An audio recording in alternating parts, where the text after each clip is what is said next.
Andhra Pradesh current economy from Hindu and Express. 1 June 2026.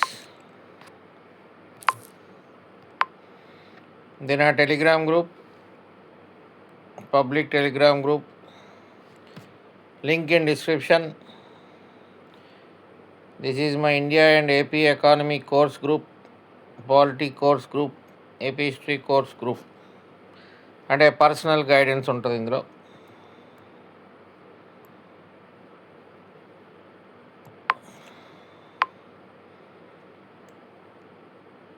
One June కదా ఇవాళ.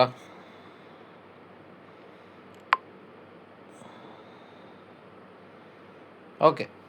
South Coast railway zone in Visakhapatnam goes operational. అంటే మనకి మొత్తానికి AP reorganisation యాక్ట్లో మనకు ఒక రైల్వే జోన్ అని చెప్పి అప్పట్లో అందులో పాయింట్ పెట్టారు. సో ఆ విధంగా మనకి ఒక రైల్వే జోన్ రావడం జరిగింది. ఇక్కడ మీరు గమనించాల్సింది ఏంటంటే దీని పేరు గమనించండి, సౌత్ కోస్ట్ రైల్వే జోన్ పేరు గమనించండి, సౌత్ కోస్ట్ రైల్వే జోన్. తర్వాత గమనించాల్సింది ఇది India's 18th railway zone. Okay, South Coast railway zone అనేది 18th India's 18th railway zone, fully operational from Monday.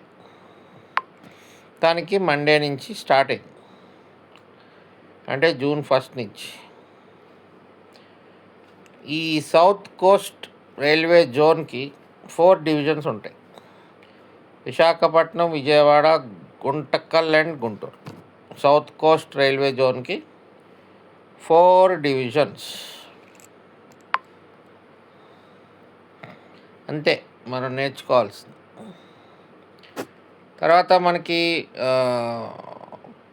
Monsoon holiday, అంటే ఇప్పుడు ఫిషింగ్ హాలిడే ఉంటుంది, మీరు చదివే ఉంటారు. అంటే April 15th నుంచి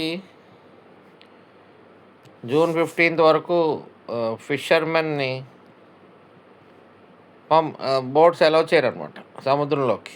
ఎందుకంటే మళ్ళీ రీప్రొడ్యూస్ అవ్వాలి కదా, రీప్రొడక్షన్ జరగాలి. అలాగే సమ్మరు.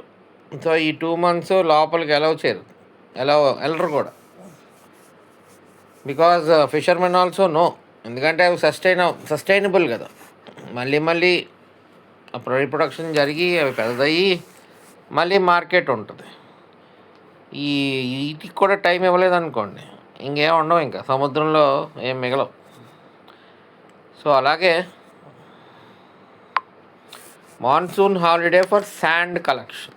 మనకి ఇప్పుడు కన్స్ట్రక్షన్కి అంతా శాండ్ ఎక్కడి నుంచి వస్తుంది? Where it is coming from? Rivers. The annual ban on sand excavation and collection will come into force along the banks of Godavari River from June 1st as part of the monsoon holiday as prescribed by the Ministry of Environment, Forest and Climate Change. ఇంతకు ముందు ఎప్పుడు లేదు ఇది. ఈ environmental degradation జరుగుతుంది కాబట్టి monsoon holiday ఇచ్చారు. ఎందుకు తవ్వద్దు అంటున్నారు? అప్పుడు దాకా తవ్వేసి ఉంటారు, అప్పుడేంటి మళ్ళీ వస్తుంది, రివర్స్ వస్తాయి కదా, వర్షాలు పడి నీళ్ళు వస్తాయి, నీళ్ళతో పాటు సిల్ట్ అండ్ శాండ్ కూడా వస్తుంది. మళ్ళీ నెక్స్ట్ సమ్మర్కి నీళ్ళని ఎండిపోతాయి, అప్పుడు మళ్ళీ ఇసుక మిగులుతుంది, అప్పుడు మళ్ళీ తవ్వుకోవచ్చు. సో ఇక్కడ కూడా same concept. The sand excavation and collection will be banned on semi-mechanized reaches and patta lands from June 1st as part of monsoon holiday for the sand collection. Ban will continue till October 15th. అదండి, June 1st నుంచి October 15th వరకు ban ఉంటుంది మనకి sand కలెక్షన్కి. అదే fishing అయితే April 15th నుంచి June 15th వరకు fishing ban. ఈ రెండు గుర్తుపెట్టుకోండి. ఓకే, నిన్న చూసాం కదా, ఇది న్యూస్ పేపర్ మారిందనమాట. First ever strategic investment plan under PM Setu scheme comes to AP.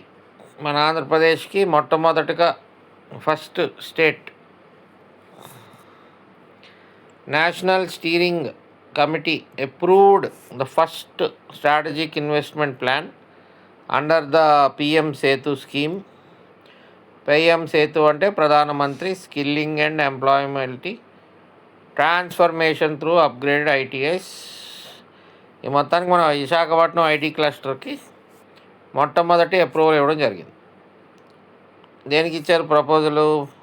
Submitted by ArcelorMittal Nippon Steel India was cleared during the third national steering committee meeting. The PM Setu aims to transform 1,000 government ITIs across the country through an industry-led hub and spoke model. The hub అయితే spokes అలా అన్నమాట. The National Steering Committee approved 200.21 crore 200 కోట్లు ఇవ్వడం జరిగింది, approve చేశారు. దీనికి strategic investment plan కింద ఈ విశాఖపట్నం ఐటీఐ క్లస్టర్కి under the PM Setu scheme. The approval marks the first operational industry partnership. మొట్టమొదటిది ఇండియాలో పిఎం సేతు కింద మొట్టమొదటి. మొత్తానికి ఇదేంటి programme? 60,000 crore flagship programme PM Setu.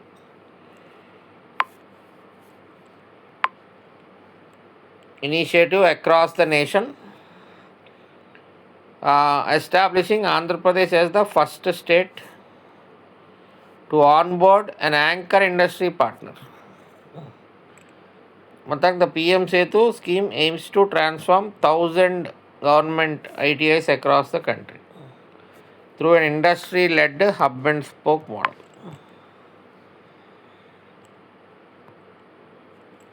మనకి మొత్తం కలిపి 32 రాష్ట్రాలు, యూనియన్ టెరిటరీస్ మొత్తం కలిపి 32 ఉన్నాయండి. ఒకసారి మర్చిపోతూ ఉంటాం కదా, గుర్తు చేద్దామని. ఇక్కడ general Raja Subramani garu takes charges third chief of defence staff in a twin change of guard at the helm of India's defence establishment. China Pakistan expert general NS Raja Subramani took charges the third chief of defence staff. అంటే మొత్తం మూడింటికి పైన ఉంటారు అనమాట. Army, navy, air ఫోర్స్కి chiefs ఉంటారు. వాళ్ళందరి పైన మళ్ళీ ఈయన ఉంటాడు అనమాట, చీఫ్ ఆఫ్ డిఫెన్స్ స్టాఫ్. అలాగే అడ్మిరల్ కృష్ణస్వామినాథన్ ఏమో చీఫ్ ఆఫ్ నేవల్ స్టాఫ్గా అపాయింట్ అవ్వడం జరిగింది. ఇక్కడ ఇది important. Raja Subramani garu took charges third chief of defence staff. So ఆయన గురించి ఇది.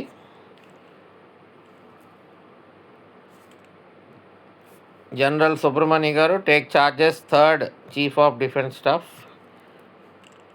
ఆయన ఏమంటారంటే, he set the armed forces would work implementing ప్రధానమంత్రి నరేంద్ర మోడీస్ విజన్ ఆఫ్ జై. జై అంటే జాయింట్నెస్, జే అంటే జాయింట్నెస్, ఏ అంటే ఆత్మనిర్భరత, దట్ ఈజ్ సెల్ఫ్ సఫిషియన్సీ. అట్లా ఐ అంటే ఇన్నోవేషన్. జై జాయింట్నెస్, ఆత్మనిర్భరత అండ్ ఇన్నోవేషన్. దానికి ఆర్మ్డ్ ఫోర్సెస్ అన్నీ కష్టపడి పనిచేస్తాయని అంటున్నారు. అడ్మిరల్ కృష్ణస్వామి, ఈయనేమో నావల్ చీఫ్ 27th, అక్కడేమో థర్డ్ సిడిఎస్, ఇక్కడేమో 27th chief of naval staff admiral Krishnaswami. దానికి ఒకేసారి ఇద్దరు మారారు, అది విషయం. సో ఇవాళకి న్యూస్ ఇంతే.